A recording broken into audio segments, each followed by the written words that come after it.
Ladies and gentlemen, it's very rarely that you discuss or the discourse is about public health in such a high-powered forum. And it's our exceptional good fortune to have Dr. Jitendra Singh with us, somebody who has, first of all, to begin with, worked in some of the most remote areas of this country, ensuring public health as a doctor, as a medical practitioner who has physically, personally combated the disease on the field. And then, as the Minister of Science and Technology, in the Prime Minister's office, contributed a great deal into what the Government of India has been trying to achieve in the forum of public health. Dr. Singh, welcome to NDTV. Yeah, thank you, Nikhil. At the outset, very, very kind of you for this elaborate, generous introduction. And also thanks for making me a part of this event.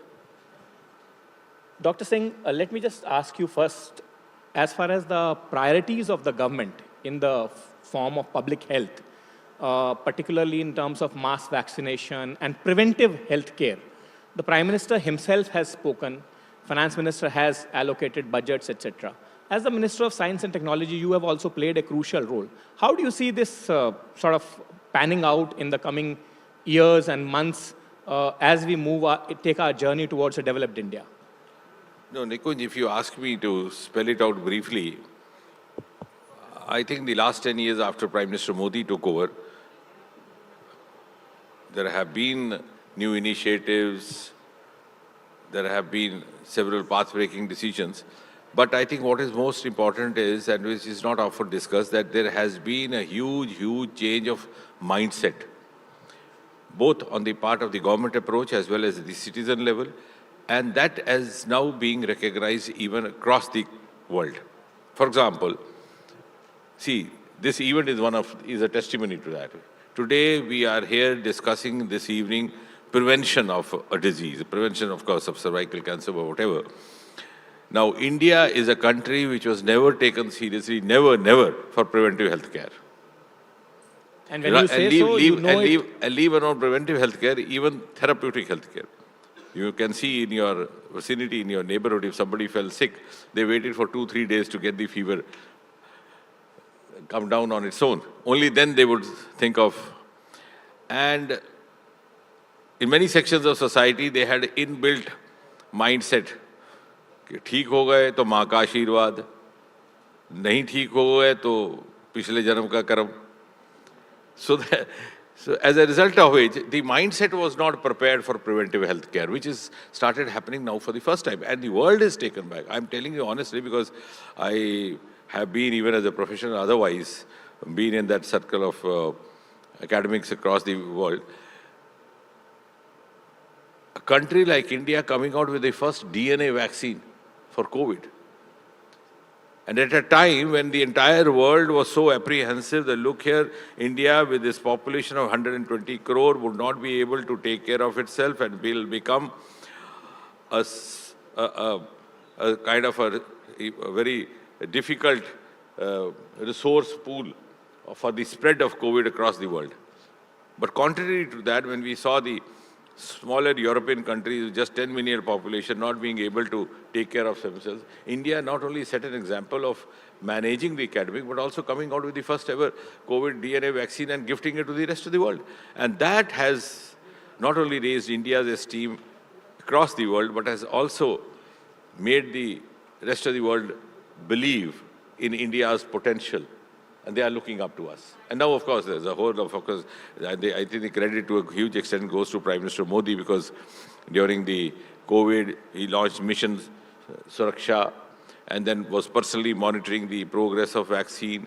And now we are also known for having come out with a series of indigenous vaccines. Of course, we are also working on malaria vaccine, on dengue vaccine, vaccine for the drug-resistant tuberculosis, so on and so forth. Also working on the genetic therapies for diabetes, for hemophilias.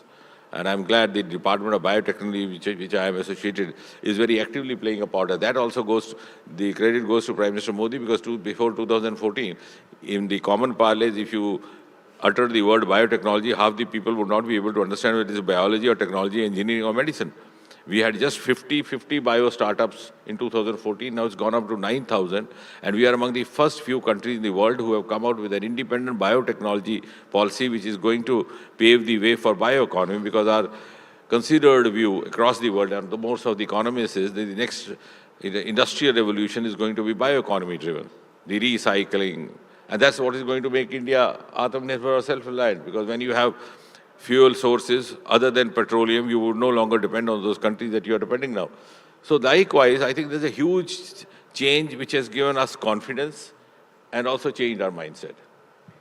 And Dr. Singh, now that we are talking about national immunization program, which your government has actually completely, the paradigm has been reimagined under Prime Minister Modi's leadership in the last 1 decade. Do you think, threats like cervical cancer and the HPV, and on that also government last year announced an initiative, that they are also now becoming an integral part, or should be made a part of that? Yeah, absolutely. Not only that, I think that also is a reflection of the fact how much democratization of healthcare is happening in this country. There were times when women healthcare did not receive the kind of priority as the men healthcare. Yes. And even today, in the same subcontinent, Indian subcontinent, in fact, the other day we had a conference, I was telling one of the faculty members from Pakistan, I said, I don't believe your data, because we were, of course, into the data conference, because you have reported lesser prevalence in women, and that's because women don't report, and neither you reach out to them. So I think there also India has now taken a lead, and caring for women health with the conviction that women-led development is going to be one of the pillars or key to the what we described as Viksit Bharat. Now, as far as cervical cancer is concerned, it has been there earlier also, but possibly the understanding was lesser. And thanks to events like the one being organized this evening, we have an annual mortality of around that. And but those at the risk are many, many more, manifold, almost 45, 50 crore. So you can imagine in a population of 140 crore, where you have half the population of nearly women, you have so much of them at risk. And when we talk of Viksit Bharat, and we also believe, and as Prime Minister rightly keeps reminding us that each citizen has to contribute his might, his potential, the care of health becomes a national priority as well. Because we would not like their energies, their vital potentials to be squandered away through unhealthy means or for non-productive ways. And therefore, and the credit again, we have the first indigenous quadrivalent vaccine now. And again, without sounding modest, the trials were done in the Department of Biotechnology. Now what happens is that those who market it, they get more of accolades. Those who do the research, it's just like a film being produced, nobody knows who's the scriptwriter. Sometimes you don't even know who's written the lyrics, but you clap for the hero and heroine. Our data reflects that as much as 90 to 95% women who actually have cervical cancer, if you go back, if you try to elicit their history, they have had a history of having suffered from human papillomavirus infection at one time or the other in their life. So if we are able to target them and prevent the occurrence of this virus infection, we could also contribute to reducing their risk of developing cervical cancer. So I think that's important, and it's affordable, it's accessible, and it has a wider spectrum, it's quadrivalent, and the doses, it's not difficult to administer, just about 2 doses up to the age of 15 and maybe then 3-dose regime. So I think by all means, it is affordable, accessible, and convenient. And once it's a part of the immunization program, it becomes far, far more easier for the common citizens also to avail of it. All that it requires is more of awareness and also reaching out to the people. And as you said, that programs like these, companies like these have also played their role in awareness, which is a very important part of the preventive healthcare. And quite clearly, Dr. The role of the private companies in the immunization program or their contribution surely cannot be, surely cannot be seen through only the prism of them being outside the government matrix. Yeah, no. Surely they are an important player. Yeah, I agree with you, Nikunj. Rather, I'll go one step forward. the time has come that if we have to move beyond from where we are today, this demarcation between private and public sector has to be done away with. And that skepticism also. There were times till about 20 years back when the private sector looked at the public sector as a bunch of bribe takers, and the public sector looked at the private sector as a bunch of black marketeers, but it's no longer so. And even if that be so, we have no option but to move on together. The other day I was just narrating an example. मैंने कहा जब किसी बस में बैठते हैं तो साधु भी बैठता है, शैतान भी बैठता है, महात्मा भी बैठता है, चोर भी बैठता है. रास्ते में बस का टायर पंचर हो जाए, एटलीस्ट अब तो कम चलते हैं लोग बस में, I am talking of my times, तो सब उतर के धक्का लगाते हैं बस को. शैतान भी लगाता है, साधु लगाता है, because the destination is common. So if we are actually very serious about our destination 2047, we have to learn to move on together and to make the best use of each other's potential. And since we are talking, we are discussing a scientific theme which needs to be discussed with evidence, we have evidently vindicated this conviction, this thought. For example, I think the easiest example is space. Till about 3 or 4 years back, till we got this new space reforms, again thanks to Prime Minister Modi, he allowed us to open space sector to the private players, because till then, space was working behind a veil of confidentiality with a very limited resources.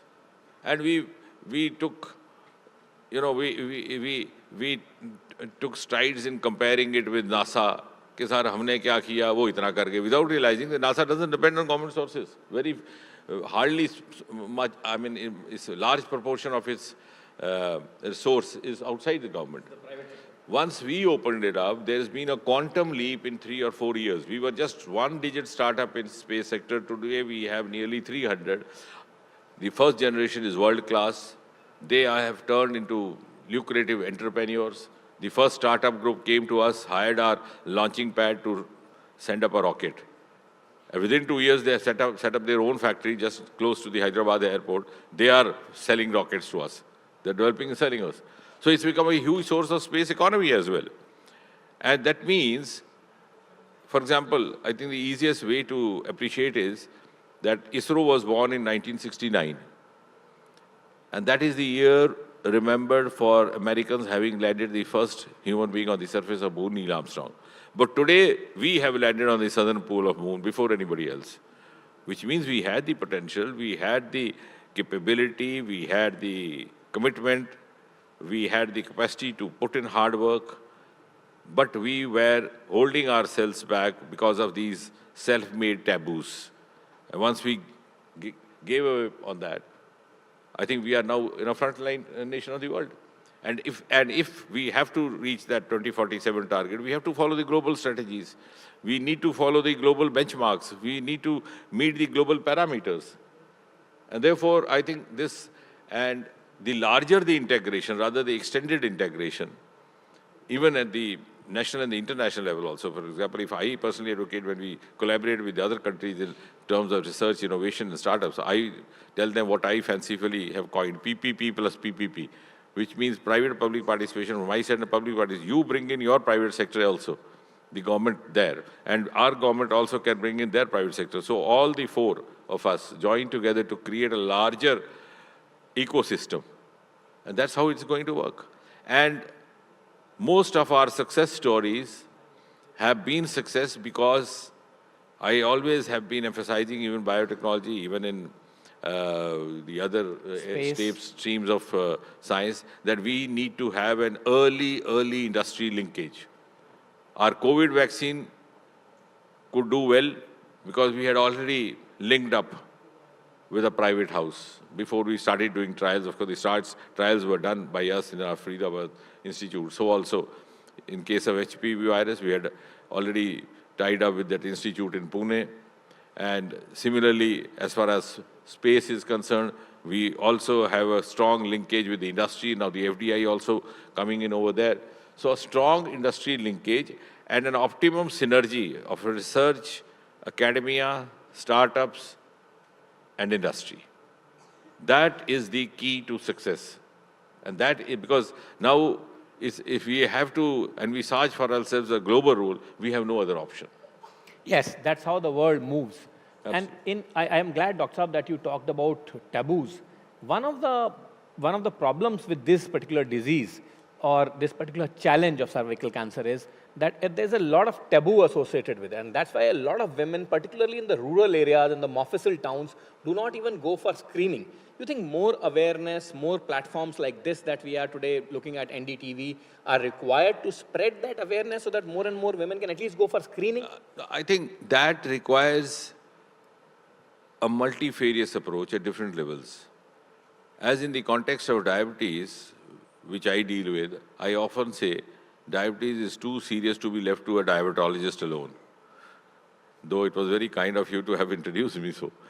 Because you have to have cultural inputs, you have to have social inputs, you have to have also the contribution from the NGOs, and so also is the case over here.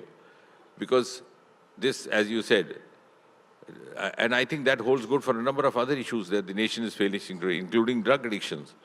We have seen parents not disclosing their child being addicted to drugs, and then ultimately themselves having the maximum suffering on themselves itself.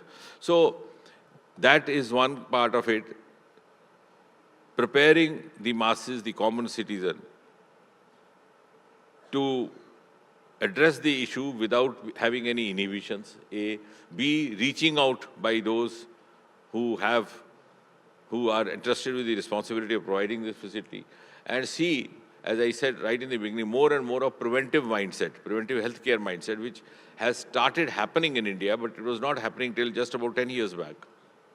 Yes, the whole exercise of preventive healthcare is very, very important. And I think in that sense, for diseases And like... also because 70% of India's population today is below the age of 40. And they are going to be the architects of 2047. Absolutely. So whatever the disease, and we are now the issue of preventive healthcare in young ages, as is the case in cervical cancer, is also now confronting us in other case of other diseases. For example, you are now getting type 2 diabetes mellitus at the age of 30, 25. Earlier on, if you received a phone call and somebody told you that he had been detected as diabetic, you would immediately form a picture of somebody in his middle age or around 50. It's no longer so. You are getting young heart attacks. And on the one hand, people have started living long, so they are getting diseases which they did not happen because they didn't live long enough to get the disease. On the other hand, the diseases of the later age are happening in the earlier age. Young heart attacks, young disability, young hypertensions, young these cervical cancers or other cancers. And all this is actually going to tell upon the nation's resource, which is going to pave the way for 2047. So I think it's become all the more responsible. So it becomes a collective responsibility. Doctor, one other thing is that in case of cancers particularly, when you hear the word, since you are a doctor, I am specifically asking you a question. When you hear the word cancer, capital C, it is such a shock and it is so much of mental trauma that a person goes through that half of the spirit is probably lost in that itself. So as a doctor, would you say that, we have come a very long way from the times when cancer necessarily meant a death warrant, and today preventive plus post-disease care is available where people can actually successfully come out of it? No, I'm glad you asked that. And that's to a large extent very true. Actually, on the one hand, of course, the prevalence of cancer has increased for a number of reasons. But on the other hand, we have cure now. We have a long list of cancers which are actually designated as curable cancers. And we have large population of cancer survivors all across the world, including this country. They are holding regular workshops, regular counseling sessions. It's just that early detection, timely treatment, and seeking treatment where you need to seek or where you ought to seek.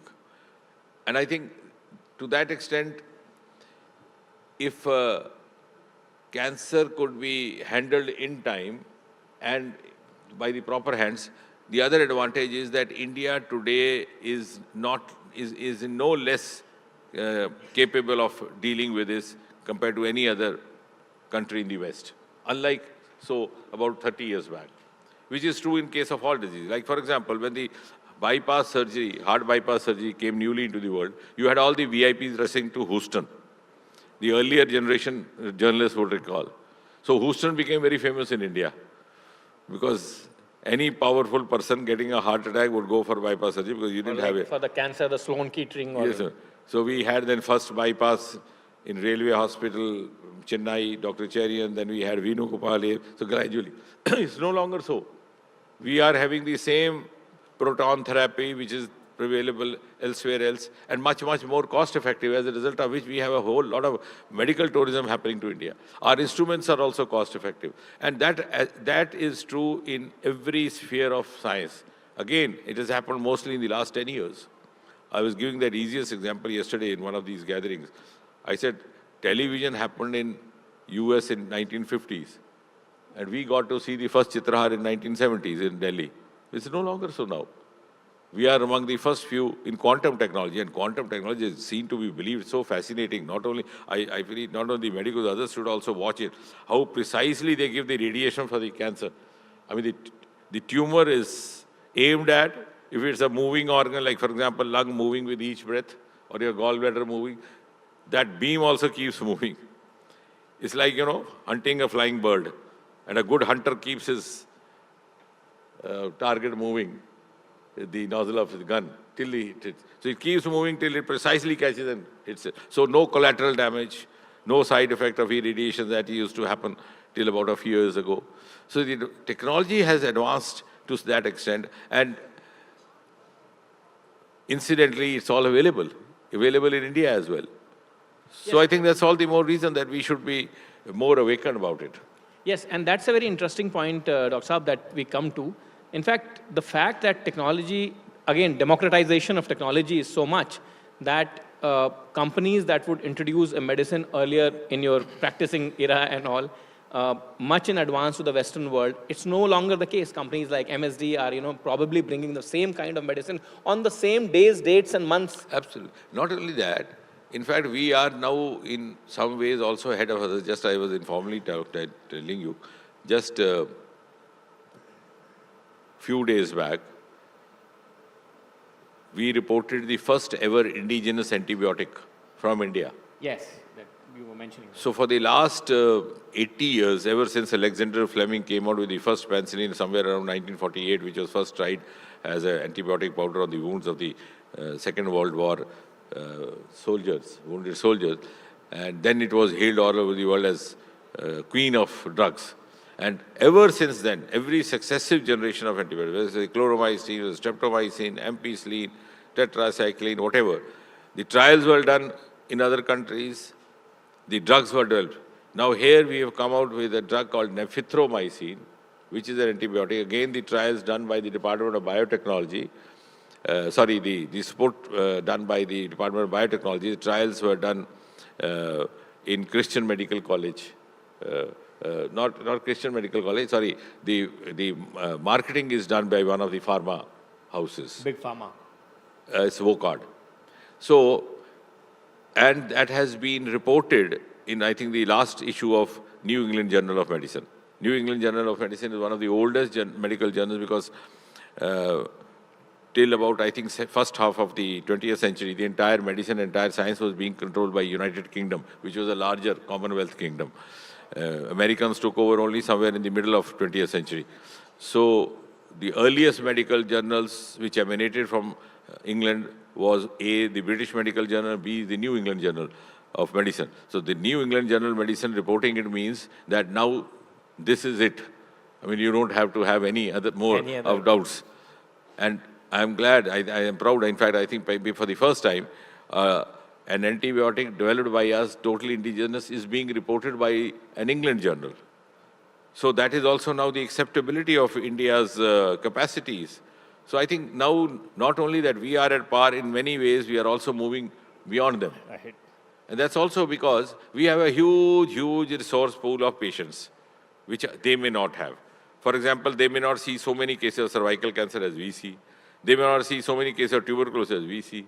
They may not see so many cases of leprosy as we see, though this is coming to an end. We had a group of German researchers last year. They wanted to do a research in one of the medical areas. They asked me which disease you think we should take up. I said, you name the disease and I'll offer you. So India has a very, very wide Large spectrum. population. If you go to Northeast, And even in cancers, if you go to Northeast, you have head and neck cancers. If you go some of the slum areas, deep south, you have more of these papillovirus infections. If you go to high altitudes, you have polycythemias. So it's such a huge diversity which gives you a wide spectrum of disease. And Dr. Saab, the conversation cannot be complete without asking you this question before I ask you my last question, is that, you have been a practicing doctor yourself for many, many years. What do you think is the role that the medical community can play in terms of raising the awareness about the vaccines related to diseases like cervical cancer? Because as I said, there is taboo and there is lack of awareness. What is the role that your own community, your own fraternity can play in raising the awareness levels about such a disease? No, I'm glad most of the organizations or medicos have now taken upon themselves such kind of activities. For example, among the physicians, we have the Association of Physicians of India, which is one of the largest physicians organization in the world, which is founded by Dr. B.C. Roy himself. Then we have the Indian Medical Association, which was again started during the British times. That's why the headquarters still continue to be in Kolkata. Then as far as diabetes is concerned, again, we have the largest organization in the world called Research Society of Study of Diabetes in India, of which I happen to be the life patron now because I've exhausted all the offices. They kicked me up to be with it. So what I'm trying to say is that they have now consciously diverted themselves to the public activities. It's no longer confining only to the academic lectures. We have now categorized public lectures, public seminars separately. And now also there's a closer collaboration with the government sector by the private sector. They're no longer working in isolation or working in silos. And the NGOs are also coming forward, not only in medical science, but also in other areas. Like for plastics, they are coming forward. The circular economy, they are coming forward. Many of the celebrities contributing their resources, both in coin and kind. So I think there's much of awareness happening across the sections of society, and that is going to create an ecosystem which is already started. And thanks to the social media. Sometimes they overdo it. And thanks to the legacy media also. Yeah, thank you. Yeah, absolutely. But legacy media also now being seen on social media. Yeah, I mean, so that's another aspect. But nevertheless, that has also created a lot of awareness. Now, when we talk of papillovirus, when we talk of these strains, 6, 11, what happens? An inquisitive kid will ask, what then if I get? You don't hesitate telling him you might get warts around your anal area, like that, There's more of communicative temperament happening at the social level as well. That's again because there's democratization in the families as well. So I think more of communication at the family level, at the social level, and at different levels is actually contributing to that. So, and of course, without that, you can't be actually expecting to achieve the optimal results also. And Dr. Saab, since you represent the government of India here, I must ask you for our audiences, and we also have some ASHA workers here who have very, patiently sat through this entire program, and as always, they have contributed. Yeah, and see, this, when we work in a tandem as an ecosystem, some of which I can't deliver, my ASHA बहन can deliver. कुछ ऐसी बच्ची है जिससे मैं कुछ बात नहीं कहना चाहता, ये मुझे कहने में संकोच हो रहा है, उसे सुनने में संकोच हो रहा है, तो मैं कहता हूँ. And we have done this experiment. ये हमने सफल प्रयोग किए हैं. तो ये जो एक ecosystem बना है, integrating, all components of society for a single goal or a common goal is what is going to make the difference. And as I was saying, my last question, Dr. Saab, to you about the government's own national immunization program, including, of course, the challenges of newer, I would say, sort of coming to the fore diseases like cervical cancer. How do you see the government's own national immunization program panning out from here? What impetus do you think, are further required from other collaborative wings? And what is the government's key focus in ensuring that there is a universal national immunization that is achieved shortly enough? Yeah, I think we should first appreciate the thought behind it. And I think it's none less than Prime Minister Narendra Modi who's personally taking interest in that. And his personal indulgence has made much of difference. Now, when we talk of TB Mukt Bharat, it comes from him. It's no longer left to the professionals. The Prime Minister himself talks of it. So that's when we talk of yoga or Swachhata, he speaks about it in his Independence Day address from the ramparts of Red Fort. He says, create or construct toilets for schoolgirls. And he's saying this in his Independence Day address, which was unheard of. You didn't have a Prime Minister, any of the Prime Ministers talking all this. We thought Prime Minister on the Independence Day is expected to talk of lofty ideals. But he was talking of these fundamentals. So that has given a huge, huge impetus. Secondly, combining our traditional knowledge with the cutting-edge technologies. That's also making a difference. Like, for example, only this morning I was telling somebody, I said, have you ever realized in what a large spectrum this government has started functioning? And very thoughtfully, with the initiation of Prime Minister Modi. See, after taking over as Prime Minister, within a few weeks, he goes to the UNO, puts in a proposal to have a yoga day. And simultaneously, from the Red Fort, he is talking of Startup India, Stand-up India. So traditional knowledges are, and in COVID you saw, both the things came handed. So covering the huge spectrum of our resources which were not being fully explored, because traditional knowledge is our exclusive resource. Yes. So that was not actually being, plus also being at par with the other countries, the cutting edge technology. So the fusion of two is going to give us an advantage over others. And that is what has started happening now in this government. And the immunization program is also part of that. As I said, the mindset change has also started happening now. You had people voluntarily going out for care. And I think thanks to COVID, not that I mean that COVID should happen again and again, but that has been also responsible of creating this awareness of preventive healthcare, because when you are faced with the threat of death, and that has also awakened the world to the virtues of oriental health systems, of Ayurveda, of homeopathy, of naturopathy, and integrating them with the allopathy, because even on the part of those who looked at it with a certain amount of contempt, because in the middle of night during the pandemic, you find some of the counterparts from US calling up and asking us to suggest some boosters from homeopathy. Some of those who had never had a kind word for homeopathy. So that, I think, has also created awareness and made the world realize as a whole, and more so India also, the importance of preventive healthcare in the true sense, and making us realize the sense of the proverb that prevention is better than cure. Thank you, Dr. Jitendra Singh. Those golden words, prevention is better than cure. I am very grateful that during the middle of a very busy time, during the middle of a parliament session and regular meetings of the cabinet, you could find time to connect with the NDTV viewers, with our audience. Thank you, Nigoy. This is part of our collective responsibility, duty towards the nation. Thank you. Thank you, sir. Thank you very much.